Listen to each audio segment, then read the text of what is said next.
Eu quero cumprimentar aos irmãos com a paz de nosso Senhor e Salvador Jesus Cristo. Estamos iniciando mais uma videoaula da Escola Bíblica Dominical da Igreja Apostólica Verdade e Vida. E, além das videoaulas, nós disponibilizamos também para apoio aos estudos, tanto aos professores quanto aos alunos, o esboço escrito de cada lição, bem como reflexões em áudio referente às leituras diárias também de cada uma das lições.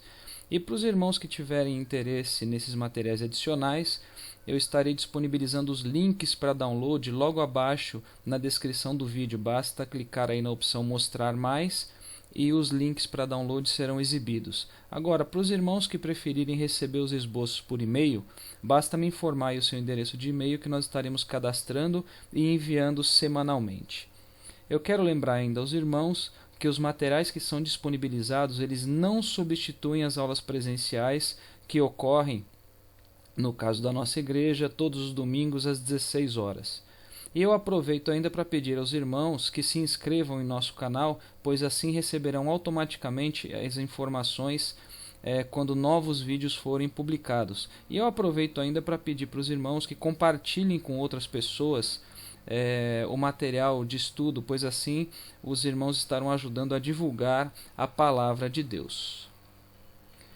Muito bem, irmãos, estamos estudando neste segundo trimestre de 2016 o tema Maravilhosa Graça, o Evangelho de Jesus Cristo revelado na carta aos Romanos. E a lição de hoje é a lição de número 11, que tem por título A Tolerância Cristã. Bom, vamos ver agora aí quais serão os tópicos que nós estaremos abordando aí durante a lição de hoje. Inicialmente, como de costume, nós faremos uma breve introdução ao tema. Logo após, nós falaremos sobre o dever de não julgar os irmãos na fé. Então, nesse tópico, nós veremos aí o contexto, né, da ocasião e também o correto entendimento sobre este tema, que ele costuma ser polêmico, né, no que se refere aí ao julgamento. Em seguida, nós falaremos sobre o dever de não sermos pedra de tropeço aos irmãos para que eles não venham a cair. Depois nós falaremos sobre o dever de agradar os irmãos. Aqui nós vamos entender também sobre os limites desse tema, ou seja, até onde ele vai, até onde se deve efetivamente agradar o irmão sem o risco de prejudicá-lo aí no seu crescimento na fé. E por último nós falaremos sobre Jesus Cristo aí como exemplo, né? Obviamente no contexto da lição de hoje. Bom, vamos agora então à nossa introdução. Bom, como nós já comentamos em aulas anteriores, a Epístola de Paulo aos Romanos ela pode ser dividida aí basicamente em duas partes, tá? Do capítulo 1 até o capítulo 11, nós temos aí toda a parte doutrinária da Epístola aos Romanos, sob uma perspectiva mais teórica, tá? E toda essa parte doutrinária, né, desses capítulos 1 ao 11, eles foram estudados aí neste trimestre nas lições de 1 até 8, ou seja, as 8 primeiras lições elas abordaram toda essa parte doutrinária, toda essa parte teórica com base aí nos 11 primeiros capítulos da Epístola de Paulo aos Romanos. E na segunda parte do livro, na segunda parte da Epístola aos Romanos, nós temos aí dos capítulos 12 até o capítulo 16, onde este conjunto de capítulos ele contém aí toda a parte prática, tá? Ou seja, refere-se aí à aplicação da doutrina, né, contida aí nos 11 primeiros capítulos, na vida do cristão. E o estudo desses capítulos, de 12 até o 16, ele se iniciou na lição de número 9 e ele vai terminar aí na última lição desse trimestre, na lição de número 13. Ou seja, lições de 1 a 8 falam da parte doutrinária teórica, lições 9 a 13 falam da parte prática, da parte de aplicação desta doutrina na vida do cristão. Muito bem. E nessa parte prática, dos capítulos 12 a 16, na lição 9, como nós já comentamos, nós iniciamos o estudo, né, dessa parte prática, dessa parte de aplicação. E a base da lição 9 foi todo o capítulo de número 12, onde nós estudamos que através de Cristo, o crente, ele tem a sua vida transformada, ele passa a ser aí uma nova criatura, ele passa a ser agora filho de Deus pela fé em Jesus Cristo. E a partir daí, o crente ele passa a viver em novidade de vida. E essa transformação de vida, irmãos, como nós já vimos aí também em aulas anteriores, ela deve se refletir, dentre outras coisas, nos relacionamentos do crente. Ou seja, uma vida transformada, ela tem relacionamentos também transformados. E na lição de número 9, sobre esse tema, né, da nova forma do cristão se relacionar, nós falamos aí sobre o relacionamento do cristão com Deus, né, onde nós falamos lá sobre a consagração do corpo, sobre a transformação da mente, enfim. Falamos também sobre o relacionamento do cristão consigo mesmo, onde, dentre outras coisas, nós falamos aí sobre o uso correto dos dons, principalmente em relação aos dons assistenciais, que são os constantes aí no capítulo 12 da Epístola de Paulo aos Romanos. Falamos também sobre o relacionamento do cristão com o próximo, né, como ele deve se relacionar com o próximo, com um foco bastante grande aí no amor.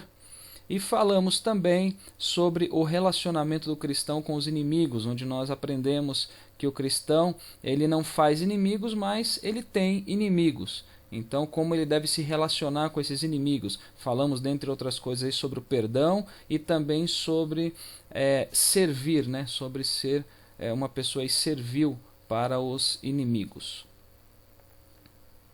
Já na lição, avançando aí de número 10, nós tratamos também da forma, né, a respeito da forma do cristão se relacionar. Tá? O relacionamento, né, o conceito de relacionamento, ele se manteve também na lição de número 10. E nós usamos aí como base do estudo da lição 10 todo o capítulo 13 da Epístola de Paulo aos Romanos, onde nesse estudo nós falamos aí sobre o relacionamento do cristão com o Estado, né? Lembrando que Estado aqui está dizendo respeito à nação, às autoridades estabelecidas, né? Então nós vimos aí sobre o relacionamento do cristão com o Estado, do relacionamento do cristão com todas as autoridades, com foco aí nos seus deveres civis. Estudamos também na lição de número 10 o relacionamento do cristão com os irmãos, né, tratando aí dos seus deveres morais.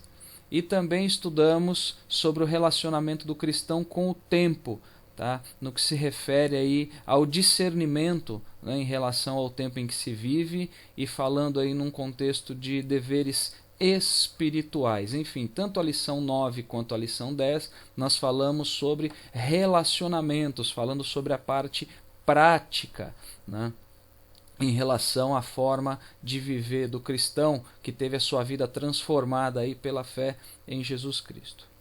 E na lição de hoje, que é a lição de número 11, que tem por título aí a tolerância cristã, nós usaremos como base todo o capítulo 14 da Epístola de Paulo aos Romanos e também os 13 primeiros versículos do capítulo de número 15, né, da Epístola de Paulo aos Romanos. E nesta lição nós estudaremos também sobre a nova forma do cristão se relacionar, onde o foco da lição de hoje está no relacionamento do cristão na igreja, onde nós falaremos aí especificamente do relacionamento entre os irmãos, vamos dizer assim, mais maduros na fé e daqueles que são mais imaturos na fé. Lembrando que, como a gente está falando de relacionamento na igreja, a gente está falando de crentes, está falando de cristãos, ou seja, ambos os grupos, tanto os que são mais maduros quanto os que são menos maduros ou imaturos, enfim, eles são cristãos. Então a gente vai continuar nessa linha, né, de estudo falando sobre relacionamentos, porém agora falando sobre o relacionamento do cristão na igreja. E para esse estudo, nós estaremos aí dividindo, né, o mesmo em 4 blocos diferentes. Tá? No primeiro bloco a gente vai falar sobre o dever de não julgar os irmãos na fé. E esse bloco aí ele vai ser estudado com base nos 12 primeiros versículos do capítulo 14. Ou seja, nós vamos usar como base Romanos 14, dos versículos de 1 até o versículo 12. Depois, no segundo bloco, nós estudaremos sobre o dever de não fazer os irmãos tropeçarem. E aí, esse bloco vai ser estudado com base nos versículos 13 até o versículo 23, também do capítulo 14. Tá? No terceiro bloco, nós falaremos sobre o dever de agradar aos outros. E aí a base desse bloco vai ser, vão ser aí os 6 primeiros versículos do capítulo 15. E por último, né, o quarto e último bloco, nós vamos falar aí sobre o exemplo de Cristo. E a base deste bloco, aí, a base deste estudo, será do versículo 7 até o versículo 13, né? Será esse conjunto de versículos aí do capítulo 15 também. Lembrando que Cristo ele é exemplo para nós assim, em qualquer tipo de situação que se possa imaginar, tá? No que diz respeito, obviamente, ao que é bom, ao que é correto, ao que é lícito, enfim, em todos os sentidos. Agora, obviamente, no estudo que a gente vai estar fazendo, a gente vai estar falando sobre o exemplo de Cristo dentro deste contexto, no que se refere ao relacionamento na igreja. Tá? Ou seja, a gente não vai fugir deste contexto, dentro aí do tema principal da lição, que é a tolerância cristã. Muito bem, irmãos, finda aí a nossa introdução, vamos agora ao próximo tópico, onde nós falaremos sobre o dever de não julgar os irmãos na fé. Bem, como nós já comentamos na introdução, a base deste tópico, que é não julgar os irmãos na fé, a base está aí nos 12 primeiros versículos da Epístola de Paulo aos Romanos, 12 primeiros versículos do capítulo 14, tá? Da Epístola de Paulo aos Romanos. Então nós vamos fazer a leitura desses versículos, tá? Rapidamente aí, brevemente, diz assim a palavra do Senhor: Ora, quanto ao que está enfermo na fé, recebei-o, não em contenda sobre dúvidas, porque um crê que de tudo se pode comer, e o outro, que é fraco, come legumes. O que come não despreze o que não come, e o que não come não julgue o que come, porque Deus o recebeu por seu. Quem és tu que julgas o servo alheio? Para seu próprio Senhor ele está em pé ou cai, mas estará firme, porque poderoso é Deus para o firmar. Um faz diferença entre dia e dia, mas outro julga iguais todos os dias. Cada um esteja inteiramente seguro em seu próprio ânimo. Aquele que faz caso do dia, para o Senhor o faz. O que come, para o Senhor come, porque dá graças a Deus. E o que não come, para o Senhor não come, e dá graças a Deus.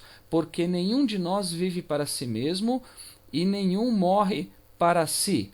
Porque se vivemos, para o Senhor vivemos. Se morremos, para o Senhor morremos. De sorte que, ou vivamos ou morramos, somos do Senhor. Foi para isto que morreu Cristo e tornou a viver, para ser Senhor tanto dos mortos como dos vivos. Mas tu, por que julgas teu irmão? Ou tu também, por que desprezas teu irmão? Pois todos havemos de comparecer ante o tribunal de Cristo, porque está escrito: pela minha vida, diz o Senhor, todo joelho se dobrará diante de mim, e toda língua confessará a Deus, de maneira que cada um de nós dará conta de si mesmo a Deus. Muito bem, irmãos. A primeira coisa que nós precisamos entender para estudarmos aí o capítulo 14 da Epístola de Paulo aos Romanos é o seu contexto histórico, tá? Onde é necessário saber o que estava acontecendo naquela ocasião, o que estava ocorrendo naquela ocasião. E esse entendimento ele é necessário para que não ocorram interpretações distorcidas de determinados versículos desse capítulo. Nós vamos ver isso mais adiante, que tem versículos aqui que são extremamente perigosos quando mal interpretados, tá? E muitas pessoas fazem uma interpretação errônea de forma proposital para justificar aí uma série de coisas erradas. Mas enfim. Então a primeira coisa é entender o contexto histórico, tá? E os irmãos sabem que por ordem do imperador Cláudio, né, os judeus eles foram expulsos de Roma, tá? Eles tinham sido expulsos de Roma, só que chegou num determinado momento que essa lei ela foi revogada, tá? E a partir do momento que ela foi revogada, muitos judeus eles voltaram para Roma, muitos inclusive já convertidos aí ao cristianismo, e estes especificamente eles foram para se unir aos demais irmãos, né, na igreja de Roma, demais irmãos no caso aí os gentios, né, porque os judeus eles haviam sido todos expulsos. Então uma vez que a lei foi revogada, esse grupo de judeus convertidos voltou para Roma. Tá? E os irmãos sabem que, nós já falamos sobre isso no início deste trimestre, né, conforme nós já estudamos, a igreja de Roma ela era composta tanto por cristãos gentios, como também por judeus que se converteram ao cristianismo. Né? Então ela era composta tanto por judeus quanto por gentios, e portanto ela era uma igreja heterogênea. Heterogênea porque ela não era homogênea, ela não era composta somente de um grupo de pessoas, né? Ela era composta de dois grupos, tanto de judeus quanto de gentios. Tá? Então ela era uma igreja heterogênea. E ao chegar na igreja de Roma, esses judeus convertidos, né? Esses judeus que se converteram e que voltaram depois que a lei do imperador Cláudio, melhor dizendo, havia sido revogada, uma vez que eles chegaram lá, eles acabaram se escandalizando com algumas práticas dos cristãos gentios, especificamente no que se refere à guarda de alguns rituais antigos da lei. Tá? Mais especificamente ainda no que se refere à comida, no que se refere à bebida e no que se refere à guarda de alguns dias específicos do calendário judaico. Tá? Os irmãos sabem aí que os judeus, pela lei de Moisés, eles tinham certas restrições com relação a determinados tipos de comida e de bebida. E além disso, eles guardavam determinadas datas e guardavam aí também um dia específico da semana. Então, pelo fato dos gentios eles não guardarem essas práticas, eles não praticarem da mesma forma, não professarem da mesma maneira, isso acabou escandalizando esses judeus convertidos. Enfim, basicamente esse é o contexto histórico, esse era o cenário que estava acontecendo na igreja de Roma, que fez com que Paulo escrevesse aí este capítulo de número 14 aí da sua epístola. Bom, entendido aí o contexto histórico, vamos então iniciar o estudo do capítulo 14, falando aí de alguns pontos importantes, né? A gente vai extrair alguns pontos importantes para o tema de hoje, de dentro destes 12 primeiros versículos do capítulo 14. Tá? Então, Paulo ele inicia dizendo o seguinte: ora, quanto ao que está enfermo na fé, recebei-o, não em contendas sobre dúvidas. Tá?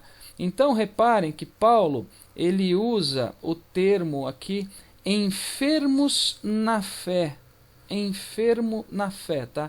Quanto ao que está enfermo na fé. Então nós precisamos aqui entender primeiramente que essa palavra enfermo no original ela não está relacionada a uma doença. Tá? Que quando a gente fala de enfermo hoje, a gente lembra de enfermidade, né? A gente lembra de uma pessoa que está com a saúde debilitada. Né? Mas esse termo específico enfermo aqui neste versículo no original, ele não diz respeito a nenhum tipo de doença ou de enfermidade, mas ele está falando aqui, esse termo aqui ele significa débil. Tá? O que é débil? Débil é aquele que tem algum tipo de debilidade. Tá? Então, em outras palavras, enfermo aqui significa fraco. Tá? Significa fraco. Agora, fraco no quê? Fraco em que sentido? O próprio versículo nos diz, ó, enfermo na fé.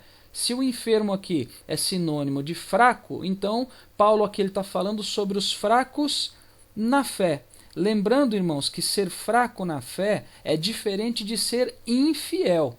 Porque ele está falando que a pessoa aqui ela tem fé, ela está fraca nesta fé. É diferente do infiel, que é aquele que não tem fé, aquele que não acredita, aquele que não recebeu a Jesus, Este sim é infiel, mas não é o caso deste versículo aqui que Paulo está colocando. Ele está falando do fraco na fé.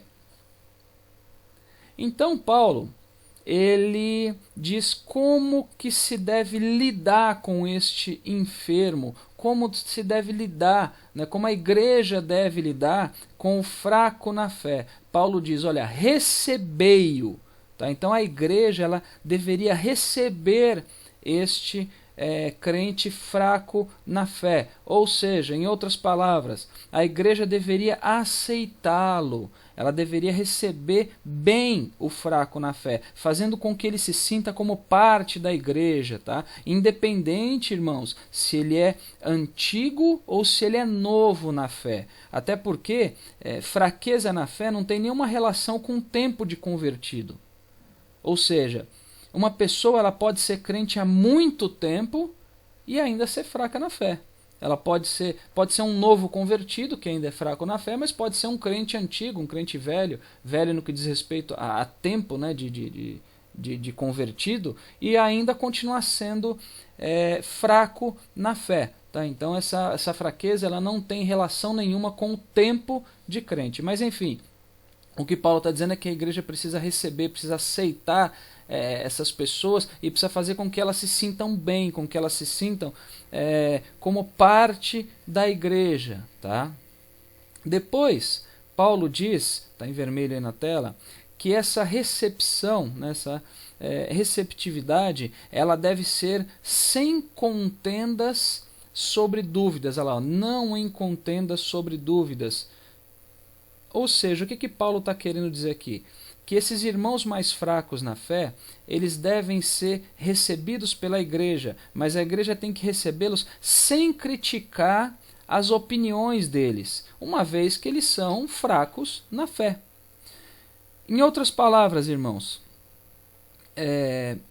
os irmãos da igreja eles não deveriam entrar em discussões a respeito de convicções religiosas. Tá?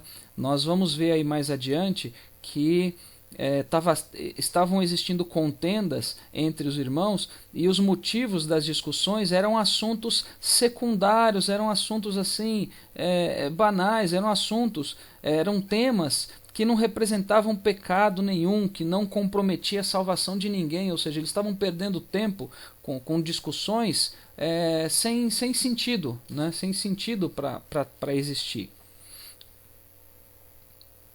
Muito bem. Ainda em relação aí aos 12 primeiros versículos, né, num outro trecho aqui que a gente está extraindo, Paulo diz o seguinte: porque um crê que de tudo se pode comer, e outro que é fraco come legumes. Um faz diferença entre dia e dia, mas outro julga iguais todos os dias.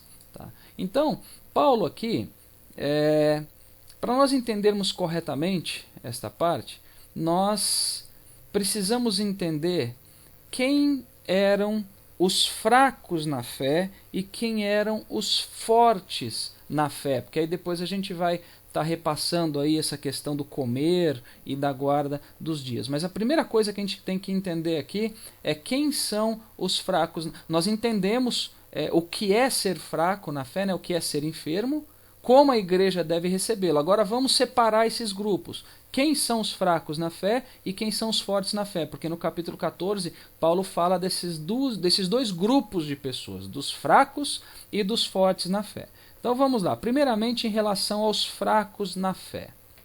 Quem eram os fracos na fé? Eram aqueles judeus que haviam se convertido ao cristianismo. Lembrando que não todos os judeus convertidos, porque tiveram alguns judeus que se converteram e que eles cresceram na fé também, eles se tornaram fortes na fé. Nós vamos entender qual que é a característica de alguém que é forte na fé. Mas basicamente era um grupo composto por judeus convertidos, tá? Uma outra característica dos crentes fracos na fé: eles se abstinham de certos tipos de alimentos conforme a lei de Moisés. Tá? Olha lá no versículo diz, né? Aquele que é fraco come legumes, ou seja, ele tinha uma série de restrições alimentares com base na lei de Moisés. Então eles, para obedecer essa lei, eles se abstinham de determinados tipos de alimentos. Tá? Uma outra característica aqui também: os fracos na fé, eles observavam determinados dias também conforme a lei de Moisés. Tá? Não somente, irmãos, em relação a determinadas festividades, né, que eram comuns aí, né, em relação à lei de Moisés, mas também em relação à guarda de determinados dias da semana, né, no caso aí o sábado. Tá? Ou seja, irmãos, a gente está falando de judeus que tinham aceitado a Cristo, mas que eles ainda viviam comprometidos com as regras judaicas, tá? Concernentes à dieta, né, ao que comer e o que beber, e concernente também aos dias religiosos. Tá? Esses eram os fracos na fé. Além disso, irmãos, os fracos na fé, eles queriam que os gentios também observassem as mesmas práticas que eles. Eles observavam determinadas práticas, como nós já vimos, né, na questão da dieta e na questão da observância de determinados dias do calendário, e eles queriam que os gentios fizessem o mesmo. Eles queriam que os gentios seguissem os mesmos preceitos que eles. E eles eram também considerados como imaturos. Por que imaturos? Porque eles não tinham, exatamente pelo fato de eles não terem se libertado desses preceitos do judaísmo, tá? Não havendo assim, podemos dizer, alcançado o correto entendimento acerca da graça. Eles não tinham alcançado ainda esse entendimento. Então, por isso, eles eram imaturos. Tá? Então, esses eram os crentes fracos na fé. Do outro lado, nós temos aí o grupo dos chamados crentes fortes na fé. Quem eram esses crentes fortes na fé? Eles eram gentios convertidos, né, ao cristianismo, e também um grupo de judeus que se converteu, mas que haviam se libertado dos preceitos do judaísmo. Tá? Então, esses eram os crentes fortes na fé. Era um grupo também que havia alcançado aí o correto entendimento no que se refere à nova aliança. Ou seja, irmãos, eles sabiam que eles não estavam mais debaixo da lei, mas debaixo da graça. Eles haviam compreendido, irmãos, com clareza, né, com mais clareza, melhor dizendo, a liberdade cristã. Tá?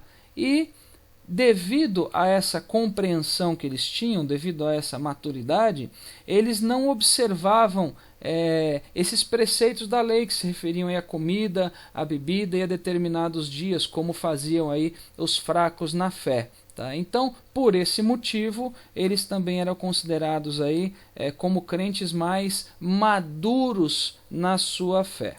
Tá? Então, basicamente, essas são as diferenças, é isso que caracteriza aí os crentes fracos na fé e os crentes fortes na fé, sob esse contexto do início aí do capítulo 14 da Epístola de Paulo aos Romanos. Agora, um ponto importante a se entender aqui, irmãos, a gente não pode esquecer disso, é que ambos os grupos, tanto os fracos na fé quanto os fortes na fé, são grupos compostos por crentes, tá? Por mais óbvio que pareça, mas é bom frisar isso. Ou seja, todos eles, tanto os fracos quanto os fortes, eles já haviam aceitado a pregação do Evangelho, já tinham aceitado a Jesus. Nós não estamos falando aqui, irmãos, de incrédulos, mas nós estamos falando sim de cristãos, tá? Então isso precisa ficar bem claro para nós. Agora, o que efetivamente estava ocorrendo aí entre os fortes e os fracos na fé? Nós entendemos quem era cada um desses dois grupos aí, né? Quem era cada um deles. Então agora nós precisamos entender o que exatamente estava ocorrendo entre eles, tá? Então, alguns judeus eles haviam se convertido, só que eles ainda levavam consigo toda a carga, vamos dizer assim, cultural do judaísmo, inclusive com todos os seus preceitos, tá? E isso fazia com que o fraco na fé, né, que era quem levava essa cultura, esses preceitos consigo, fazia com que eles se escandalizassem, né, pelo fato do quê? Pelo fato daqueles que eram mais maduros, ou seja, daqueles chamados fortes na fé, eles se escandalizavam com eles porque eles não observavam as suas práticas baseadas na lei de Moisés. Então o fato do forte não fazer as mesmas coisas que eles, isso acabava fazendo com que eles se escandalizassem, tá? E um ponto importante aqui para entender, irmãos, que esta controvérsia, né, de uns seguirem e outros não seguirem, elas se davam por coisas não essenciais, ou seja, coisas que não se caracterizavam como pecado e, consequentemente, né, por não se caracterizar como pecado, não comprometiam a salvação de nenhum desses grupos. Tá? Então eram coisas não essenciais. Por quê? Comer ou não comer determinada comida não caracteriza como pecado. Deixar de comer carne não é pecado, assim como comer carne também não é. Deixar de guardar determinados dias não é pecado, assim como guardar esses determinados dias também não é pecado. Então ambos não estavam pecando, só que a controvérsia ela existia de qualquer maneira. E nós vamos ver mais à frente que Paulo ele faz algumas advertências por causa disso. Tá? E um outro ponto aqui o fato de haver essas controvérsias, haver esses pontos polêmicos e de discussão, isso significa que esses grupos eles tinham níveis de maturidade espiritual diferentes, tá? No que se refere à nova aliança, no que se refere à graça. Então eles não estavam no mesmo nível de maturidade espiritual no que se refere à graça. Não que um ou outro grupo não tivesse maturidade espiritual diante de Deus, não é isso, mas essa maturidade em relação à nova aliança, em relação à graça. Tá? Então basicamente era isso que estava acontecendo aí, que estava ocorrendo entre os fortes e os fracos na fé. Essa discordância em relação a alguns assuntos não essenciais, mas que gerava essa controvérsia, que gerava esse problema todo. E Paulo diz ainda em outro versículo, nesse mesmo bloco aí dos 12 primeiros versículos do capítulo 14, ele diz: o que come não despreze o que não come, e o que não come não julgue o que come. Então aqui neste versículo, neste trecho, nós temos, irmãos, o problema propriamente dito. O problema propriamente dito. E aonde que estava este problema? Primeiro ponto, os fracos, eles estavam julgando os fortes como se eles fossem mundanos, pelo fato deles não observarem os preceitos no que se refere aí à comida, à bebida e à guarda de determinados dias. Tá? Então, o primeiro problema que a gente vê aqui é que eles estavam julgando, os fracos julgavam os fortes como se eles fossem mundanos. Já os fortes, eles consideravam os fracos como imaturos, porque eles não tinham ainda atingido o pleno entendimento sobre a graça, o pleno entendimento sobre a nova aliança. Então, o problema dos fracos estava onde? Estava em julgar os fortes. Tá? Então esse era o problema deles. Já os fortes, o problema deles estava em desprezar os fracos. Olha que coisa interessante. Ó. O que come, não despreze o que não come. Quem é que comia, no caso carne? Eram os fortes. Então ele está dizendo, ó, forte, não despreze o fraco, ou seja, não despreze aquele que não come. Então o problema do forte estava no desprezo. E, em contrapartida, Paulo diz o seguinte: o que não come, ou seja, aquele que é o fraco na fé, não julgue o que come. Então, Paulo está dizendo aqui, fraco, não julgue o forte. E, resumindo agora o trecho todo, forte, não despreze o fraco, e fraco, não julgue o forte. É isso que Paulo está dizendo aqui para a gente, tá? Ou seja, irmãos, os fracos, eles pecavam pelo zelo sem o correto entendimento. E já os fortes, eles pecavam pelo correto entendimento, mas sem o amor. Olha que coisa interessante, o zelo não era pecado, o entendimento não era pecado, mas o zelo sem entendimento gerava o pecado do julgamento. E o entendimento sem o amor gerava o pecado do desprezo. Tá? Então isso tem que ficar bem claro aqui para a gente. Este era o problema que estava acontecendo com os irmãos da igreja de Roma. Tá? Ou seja, irmãos, ao invés desses irmãos, desses dois grupos, eles ficarem criticando aí uns aos outros, era necessário que eles dessem lugar ao amor. Tá? A igreja, irmãos, é um local para exercício do amor fraternal e não para desprezo ou para julgamento devido aí a questões banais, a questões secundárias, a questões que não caracterizam nada de moral, que não caracterizam pecado, que não comprometem a salvação de ninguém. Tá? Então, isso também tem que ficar bem claro para a gente tem que exercitar o amor ao invés de ficar criticando aí uns aos outros. Muito bem. Paulo, então, ele faz aqui um questionamento severo. Ele pergunta assim, mas tu, por que julgas teu irmão? Aí nós podemos concluir aqui, pelo que nós vimos no slide anterior, que essa pergunta é para os fracos que julgavam os fortes. E ele continua fazendo o questionamento, ou tu também, por que desprezas teu irmão? Também podemos concluir que aqui ele está falando dos fortes que desprezavam os fracos. Então, no slide anterior nós falamos sobre o problema em si. Agora aqui nós temos a advertência, tá? No que se refere ao julgamento e ao desprezo. E nesse contexto, irmãos, quando Paulo diz, mas tu por que julgas teu irmão? Cabe aqui uma outra pergunta com base nesse texto. É lícito julgar? Esse, irmãos, é um ponto muito polêmico. Nós vamos entender o porquê que ele é polêmico. Tá? Mas, primeiramente, antes de responder essa pergunta, nós temos que entender que tipo de julgamento que Paulo estava condenando. Tá? Que tipo de julgamento que ele estava condenando.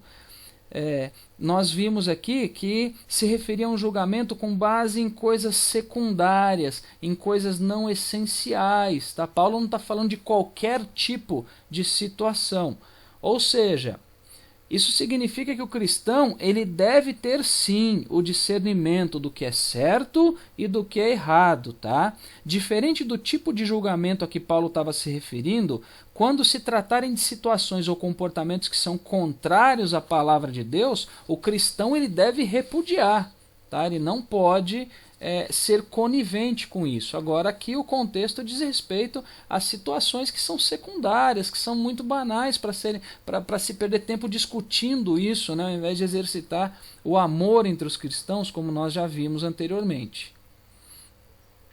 Então, irmãos, o que Paulo estava dizendo é que não se pode julgar um irmão pelo simples fato dele ter uma opinião diferente no que se refere a assuntos que não são essenciais à luz da Bíblia.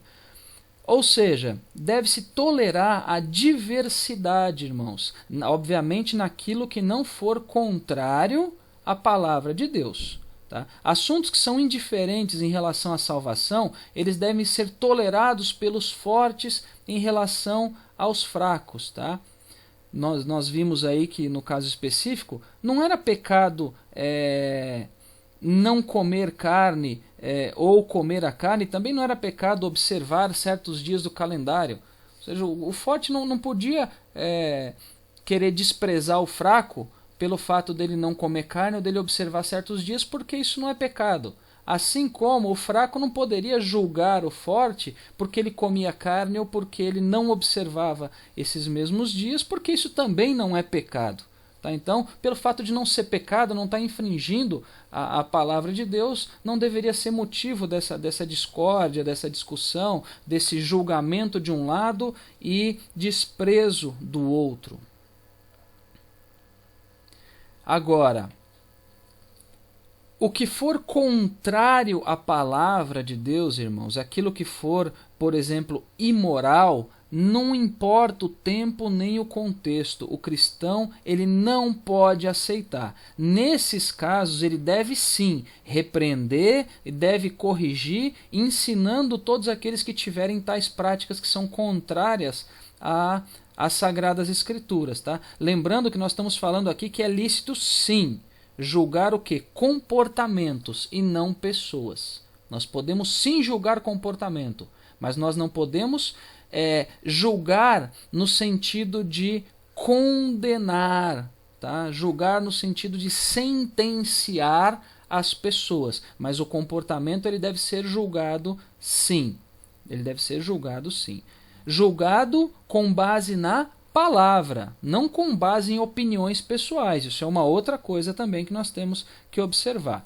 O que ocorre muitas vezes, irmãos, e é aqui que está a polêmica, que eu comentei em alguns slides atrás.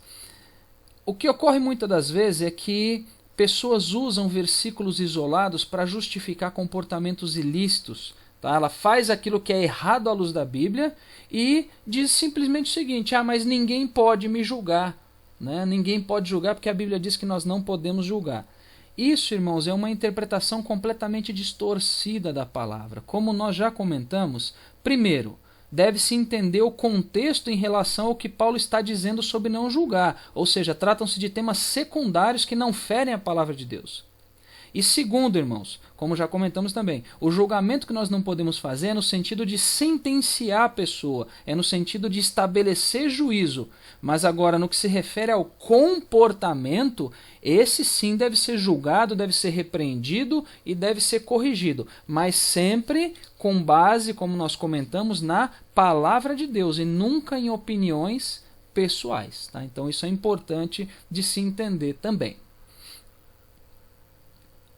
Muito bem, em outro ponto aí do mesmo bloco de versículos aí de 1 a 12, Paulo diz assim: aquele que faz caso do dia, para o Senhor o faz. O que come, para o Senhor come, porque dá graças a Deus. E o que não come, para o Senhor não come, e dá graças a Deus. Então aqui, irmãos, nós temos também um outro ponto importante para o nosso entendimento. Aqui nós temos o verdadeiro propósito, tá? Tanto dos que observavam essas práticas do judaísmo, quanto daqueles que não observavam essas práticas. Ou seja, o propósito de ambos os grupos, tanto os fracos na fé quanto os fortes na fé, no que diz respeito à observância ou não observância desses costumes do judaísmo, estava em agradar a Deus. E este tem que ser o propósito. O propósito tem que ser agradar a Deus. Tá? Tanto aqueles que se abstinham, quanto aqueles que comiam, carne no caso, tanto aqueles que guardavam determinados dias, quanto aqueles que não guardavam esses dias, ambos faziam para agradar a Deus. Em outras palavras, irmãos, ambos em suas próprias convicções, eles faziam para agradar a Deus. Então esse tem que ser o propósito de cada um deles, tá? Bom, vamos elencar aqui alguns pontos importantes aí para nossa reflexão, nosso entendimento sobre este primeiro tópico aqui, né, que é o dever de não julgar os irmãos na fé, com base aí nos 12 primeiros versículos do capítulo 14, tá? Então, o primeiro ponto aqui interessante. Os crentes fortes na fé, eles tinham que suportar os mais fracos na fé, e não o contrário. Então, isso significa, né, trazendo para os dias de hoje, aquele que tem uma maturidade espiritual maior, ele também, ou seja, ele é mais forte na fé, ele deve, por obrigação, suportar aqueles que são mais fracos. Tá? Então, dentro da igreja, isso tem que acontecer. Outro ponto. Devido ao fato de possuírem mais fé, né, os crentes fortes, eles deveriam servir de modelo para os demais crentes. Tá? E obviamente, irmãos, não se pode ser modelo para um irmão desprezando ele. Não se pode ser modelo para o irmão, desprezando, e era exatamente isso que os mais fortes estavam fazendo em relação aos mais fracos. Como que você pode ser modelo para alguém desprezando este alguém? Tá? Isso não pode acontecer. Um outro ponto aqui, irmãos, que nós podemos concluir também com o que nós vimos até agora, que as convicções de cada um, elas devem ser respeitadas, tá? Então deve-se respeitar essas convicções, obviamente, né, desde que essas convicções elas não sejam contrárias, elas não venham infringir de maneira alguma a palavra de Deus, tá? E um outro ponto aqui, mais 2 pontos, né, interessantes, né, como escreveu aí o teólogo, né, Warren Wiersbe. O cristão mais forte precisa crescer em amor, assim como o cristão mais fraco precisa crescer em conhecimento. Os irmãos se recordam que nós falamos alguns slides atrás, né, que o problema do forte, ele tinha o entendimento, mas lhe faltava o amor. E no caso do mais fraco, ele tinha o zelo, mas lhe faltava o conhecimento. Então Warren Wiersbe foi bastante feliz aí nesta colocação, onde ele diz que o cristão mais forte precisa crescer em amor e o mais fraco precisa crescer em conhecimento. Tá? E um ponto aí, irmãos, de extrema importância: os fracos, eles devem ser bem recebidos, mas não somente bem recebidos, mas eles devem ser aí instruídos também pelos mais fortes, para que gradativamente eles também se tornem fortes na fé, né? Porque esse é o objetivo, irmãos. O objetivo é o crescimento, tá? Ninguém deve permanecer fraco na fé. E o posicionamento dos fortes nesse caso é fundamental no que se refere ao quê? Ao apoio na instrução dos fracos. O crente, ele precisa crescer, ele tem que se tornar adulto, e o exercício da lei do amor deve se manter enquanto o crente não crescer. Tá?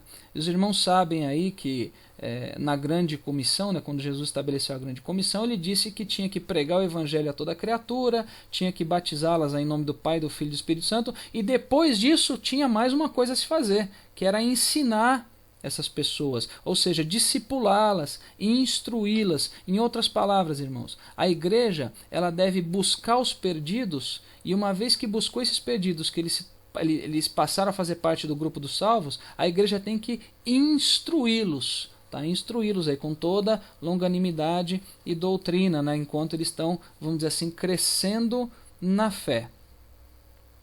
E por último, irmãos, todas as ações, elas têm que ser com base no amor fraternal e não nas convicções pessoais de cada um. Quer seja forte ou quer seja um fraco na fé. Tá? O fraco, ele tem que aprender com o forte, e o forte, ele tem que amar o fraco. Então, não são as nossas convicções pessoais, no que se refere aí, como nós comentamos, a temas secundários, que não infringem a palavra de Deus, nem comprometem a salvação. Não é com base nas nossas convicções nesse tipo de tema que as nossas ações devem ser orientadas, mas sim com base no amor fraternal. Muito bem, irmãos. Vamos aí agora ao próximo tópico, onde nós falaremos sobre o dever de não fazer os irmãos tropeçarem.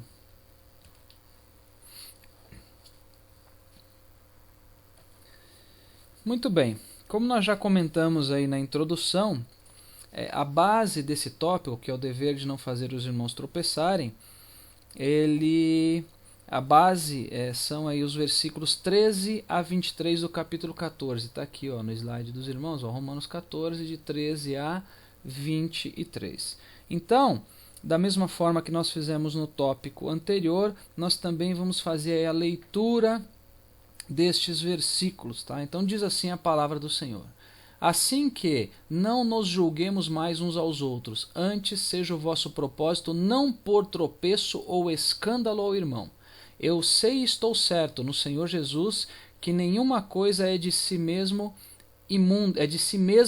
imunda, a não ser para aquele que a tem por imunda. Para esse é imunda. Mas se por causa da comida se contrista o teu irmão, já não andas conforme o amor. Não destruas por causa da tua comida aquele por quem Cristo morreu.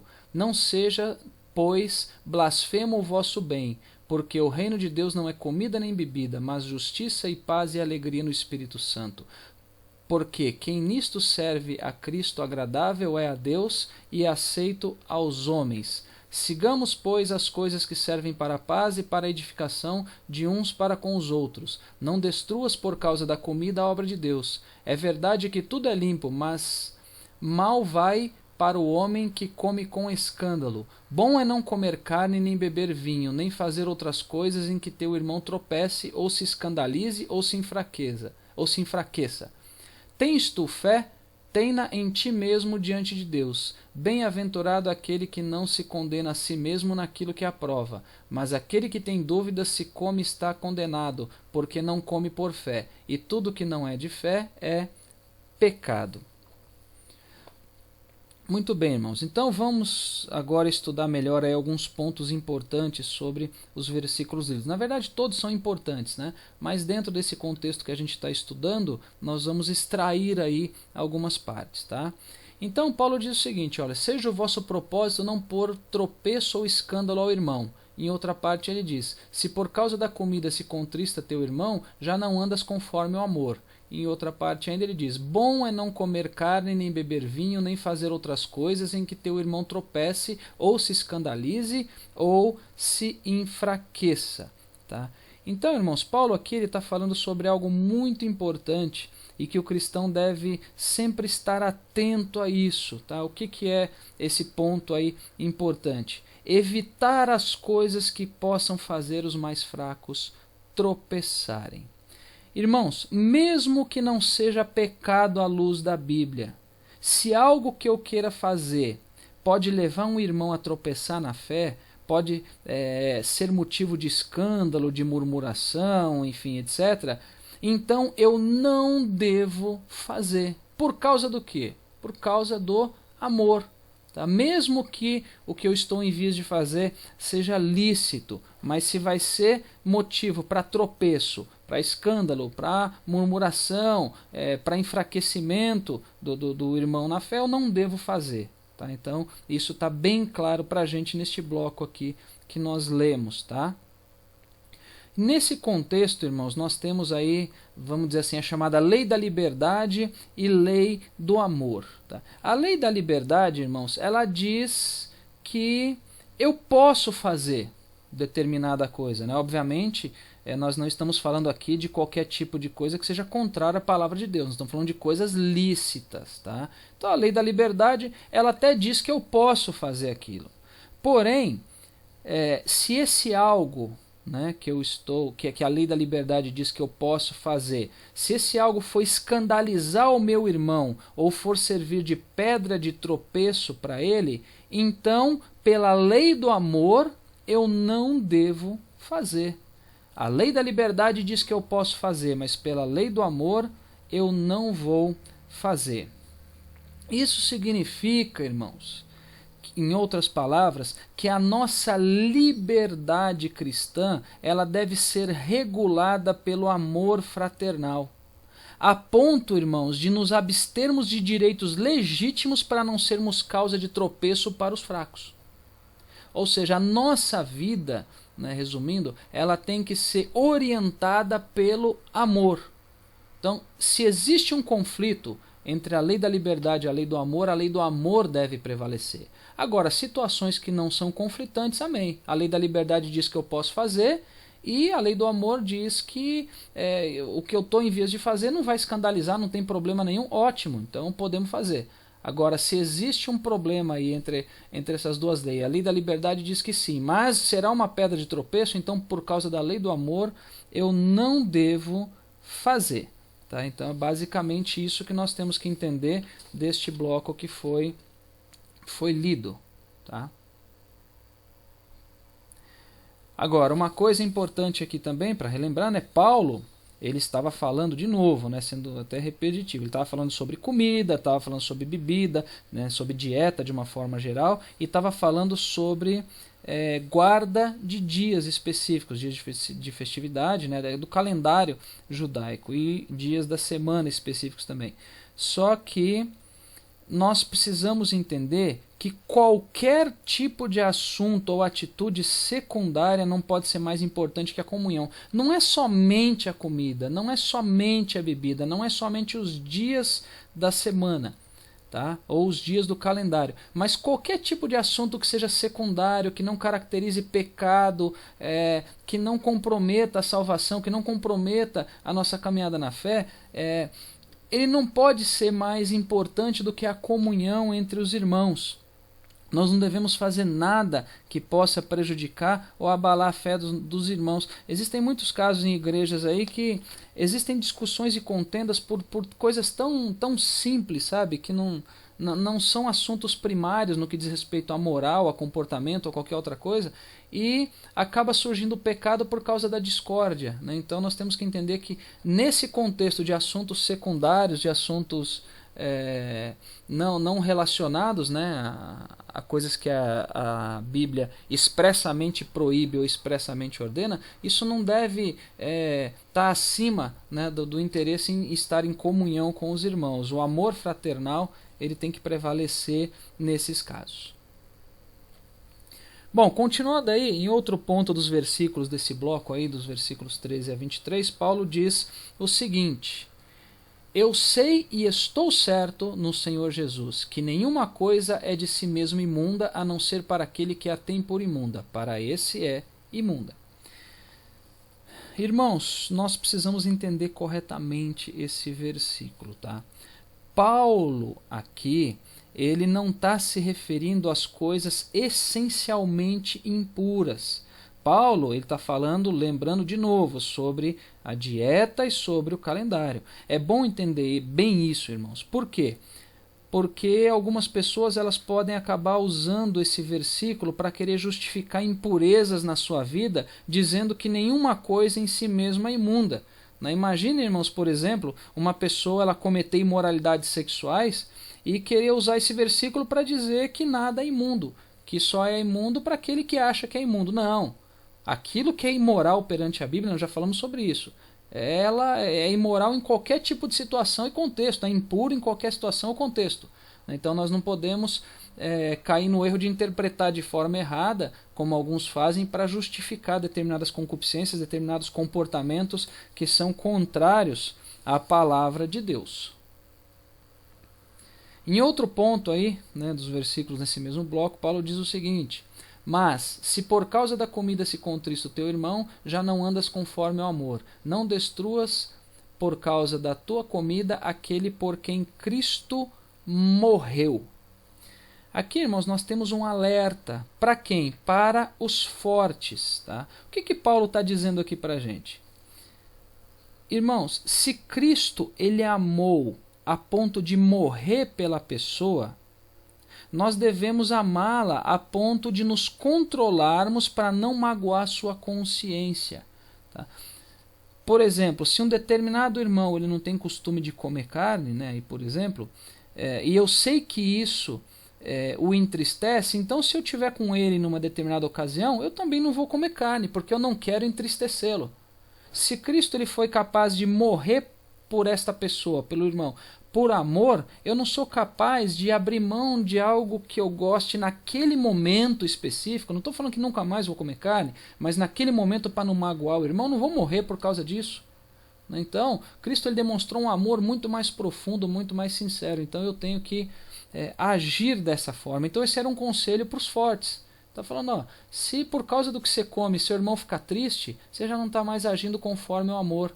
Então, não acaba com a consciência dele, não entristece ele, não seja uma pedra de tropeço para ele, né, sabendo que simplesmente pelo fato aqui no caso do versículo da comida, né, porque foi alguém que Cristo morreu por ele. Então nós também temos que demonstrar o amor abrindo mão das nossas vontades em alguns momentos também. E em outro versículo aqui, no outro ponto, Paulo diz o seguinte: porque o reino de Deus não é comida nem bebida, mas justiça e paz e alegria no Espírito Santo. Se no slide anterior, irmãos, nós tínhamos um alerta para os fortes, aqui nós temos um alerta para os fracos, onde Paulo diz o seguinte, olha, conjecturando aqui em outras palavras, inferindo, na verdade, melhor dizendo, é como se Paulo estivesse dizendo, olha, você não tem que ficar julgando aquele que está comendo, aquele que está bebendo. Por quê? Porque o reino de Deus não é comida nem bebida, mas justiça e paz e alegria no Espírito Santo. Então, se para os fortes Paulo traz como argumento o fato de Cristo ter morrido por todos, para os fracos Paulo traz o argumento do que representa efetivamente o reino de Deus, dizendo que ele não é comida e também não é bebida. E num outro bloco aqui, num outro ponto, né, dos versículos desse mesmo bloco, de 13 a 23, Paulo diz o seguinte: sigamos, pois, as coisas que servem para a paz e para a edificação de uns para com os outros.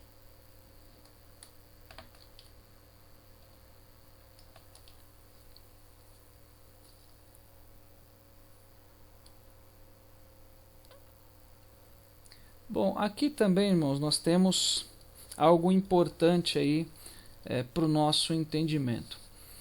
Tudo o que nós fazemos, irmãos, deve ser feito, primeiro, para a glória de Deus e segundo, para a edificação dos irmãos. Então aqui nós temos um ponto importante aí. Primeiramente, para a glória de Deus. Mas o ponto que eu quero destacar aqui é fazer para a edificação do irmão. Agora, irmãos, isso significa... isso na verdade não significa que nós devemos fazer assim os caprichos, né, do nosso irmão, né, fazer tudo para agradá-lo ou deixar de fazer tudo também para agradá-lo. Nós temos que ter aí o correto discernimento, tá, para sabermos se aquilo que nós estamos fazendo ou deixando de fazer se vai edificar o irmão ou se vai simplesmente deixar ele mais mimado. Então nós temos que ter esse discernimento. Aquilo que nós fazemos por causa do irmão tem que ser para edificá-lo. E aquilo que nós deixamos de fazer também por causa do irmão tem que também edificá-lo. Caso contrário, se a gente não tiver esse discernimento, né, para saber dosar essas coisas, a gente vai estar muitas das vezes se privando de uma série de coisas que são lícitas e ao mesmo tempo deixando o nosso irmão mimado. Tá? Então tem que tomar cuidado com isso. Bom, vamos agora aí ao próximo tópico, onde nós vamos falar sobre o dever de agradar a todos. Muito bem, como nós já comentamos também na introdução, a base desse tópico aí está nos 6 primeiros versículos do capítulo 15. E como nós fizemos também nos tópicos anteriores, nós também vamos fazer a leitura desses versículos, tá? Diz assim a palavra do Senhor: mas nós que somos fortes devemos suportar as fraquezas dos fracos e não agradar a nós mesmos. Portanto, cada um de nós agrade a seu próximo no que é bom para a edificação, porque também Cristo não agradou a si mesmo, mas, como está escrito, sobre mim caíram as injúrias dos que te injuriavam, porque tudo o que dantes foi escrito para o nosso ensino foi escrito para que, pela paciência e consolação das Escrituras, tenhamos esperança. Ora, o Deus de paciência e consolação vos conceda o mesmo sentimento uns para com os outros, segundo Cristo Jesus, para que concordes a uma boca, glorifiqueis ao Deus e Pai de nosso Senhor Jesus Cristo.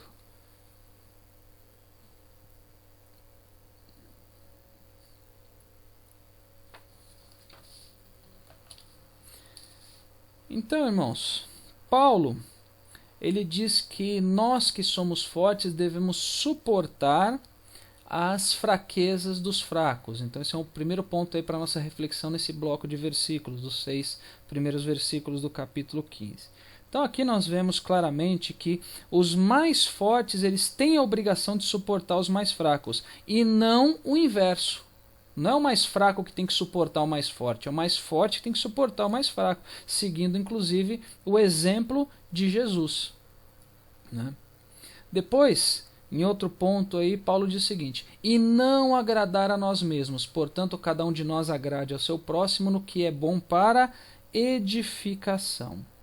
Irmãos, os crentes, eles devem procurar agradar ao máximo o irmão e não a si mesmo, tá? E não a si mesmo. Agora, lembrando, obviamente, dos limites que nós já comentamos, tá? Observando aí com cuidado para não deixar que o irmão mais fraco na fé, ele fique mimado ao invés de ser edificado. Porque olha só lá, ó, portanto, cada um de nós agrade ao seu próximo no que é bom para a edificação.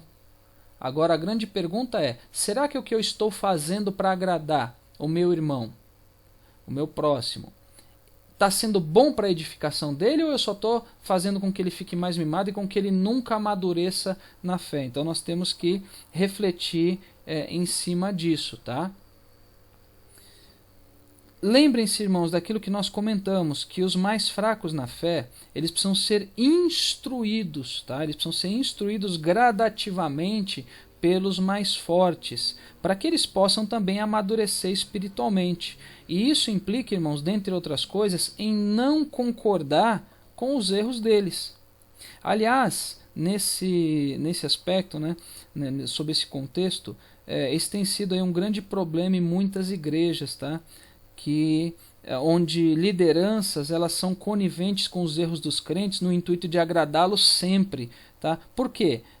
Porque existe por parte de algumas lideranças aquele receio de que os crentes eles podem sair da igreja, enfim, não pode ser dessa forma, irmãos. Quem ama corrige, e a correção ela é necessária para o verdadeiro crescimento espiritual.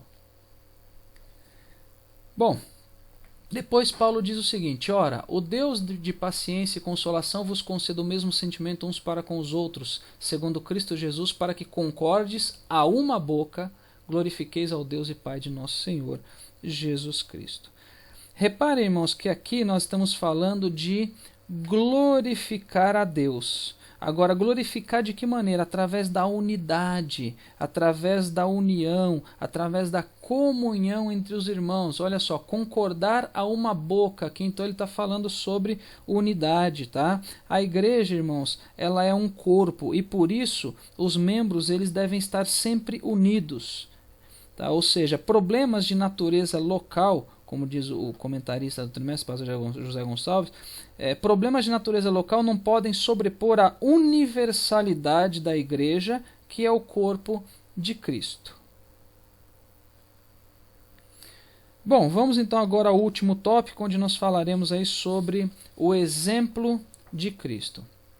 E também, como nós vimos aí na introdução, a base desse tópico está no capítulo 15, aí, dos versículos de 7 a 13. E da mesma maneira que os tópicos anteriores, também vamos fazer a leitura desses versículos. Tá? Diz assim a palavra do Senhor: portanto, recebei-vos uns aos outros, como também Cristo vos recebeu, para a glória de Deus. Digo, pois, que Jesus Cristo foi ministro da circuncisão por causa da verdade de Deus, para que confirmasse as promessas feitas aos pais e para que os gentios glorifiquem a Deus pela sua misericórdia, como está escrito: portanto eu te louvarei entre os gentios e cantarei ao teu nome. E outra vez diz: alegrai-vos, gentios, com o seu povo. E outra vez: louvai ao Senhor todos os gentios e celebrai-o todos os povos. E outra vez diz Isaías: uma raiz de Jessé haverá, e naquele que se levantar para reger os gentios esperarão. Ora, o Deus de esperança vos encha de todo gozo e paz em crença, para que abundeis em esperança pela virtude do Espírito Santo. Muito bem, irmãos. Paulo ele inicia esse bloco de versículos dizendo: portanto, recebei-vos uns aos outros, como também Cristo nos recebeu, para a glória de Deus. Isso significa, irmãos, que nós devemos aceitar uns aos outros na igreja, que é o corpo de Cristo. Agora, obviamente, nós estamos falando aqui de pessoas convertidas, tá? Pessoas que aceitaram Jesus, pessoas que se batizaram aí, passando também a fazer parte da igreja local. Ou seja, nós não estamos falando aqui em aceitar como irmão os não crentes, tá? Não é isso que a gente está falando. A igreja local ela deve sim estar de porta aberta para todos, tá? Para todos. Porém, só se tornam membros do corpo de Cristo os que aceitam a Jesus como Senhor e Salvador. E só se tornam membros da igreja local após se batizarem nas águas. Enfim, essa doutrina aí os irmãos conhecem bem. Então, a igreja tem que estar de portas abertas para todos, mas nós temos que aceitar como irmãos em Cristo aqueles que se converteram. Depois, no outro ponto, Paulo diz assim: digo, pois, que Jesus Cristo foi ministro da circuncisão por causa da verdade de Deus, para que confirmasse as promessas feitas aos pais. Quando Paulo diz aqui foi ministro da circuncisão, e quando fala sobre promessa feita aos pais, Paulo está falando aqui sobre a vinda de Cristo para os judeus, porque circuncisão e feita aos pais, no caso os patriarcas, né? Então ele está falando especificamente dos judeus.